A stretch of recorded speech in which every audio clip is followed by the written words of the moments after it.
On February 11th, 2026, an underground artist named Lamb uploaded a song called Overkill. Within weeks, it had racked up thousands of streams and caught the attention of artists far bigger than herself. For most listeners, it was the first time they'd ever heard her name. For Lamb, it was the payoff to a risk that most people would never take. Just months earlier, she left her job as a waitress behind to pursue music full time, trading stability for a shot at something bigger and something that she loved. It was a gamble that could have easily gone unnoticed. Instead, Overkill became the song that finally pushed her into the spotlight.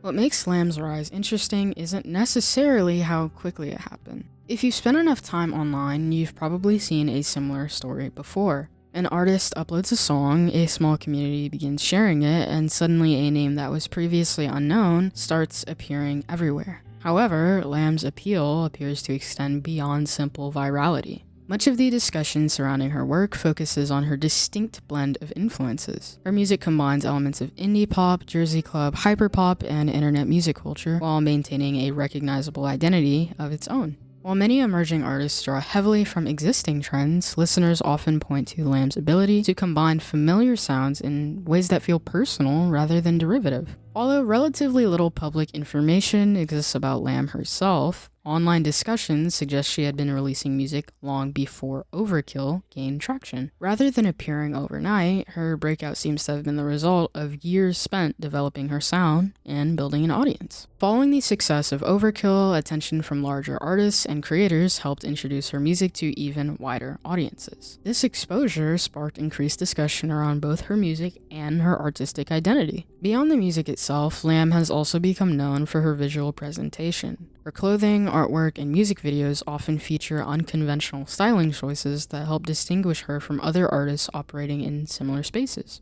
Rather than relying on a single established aesthetic, her visuals frequently blend handmade, futuristic, and internet-inspired elements. This attention to presentation is especially visible in her music videos. Videos such as Tinfoil Hats demonstrate a clear emphasis on visual storytelling, cinematography, and production quality. Whether viewers enjoy the music or not, it's difficult to ignore the amount of effort that appears to go into the overall presentation of her work. Of course, no discussion of Lamb's rise would be complete without mentioning some of the criticism surrounding it. One of the most common claims made by skeptics is that she may be an industry plant. While no concrete evidence has been presented to support this accusation, some critics point to the speed of her growth, her connections to larger artists like Drake, SZA, and Diplo, and the high production value of her work as reasons for suspicion. Others reject this criticism, arguing that Lamb's music had been publicly available long before her recent success, and that her current visibility is simply the result of years of work finally reaching a wider audience. At present, there is not enough publicly available information to definitively support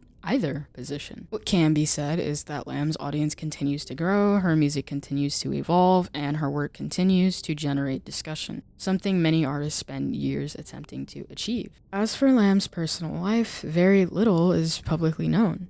What is known is that she is reportedly 21 years old and originally from Venice Beach, California. As of writing, she has roughly 6,000 YouTube subscribers, around 93,000 followers across social media platforms, is currently touring, and has released one EP, Preachers.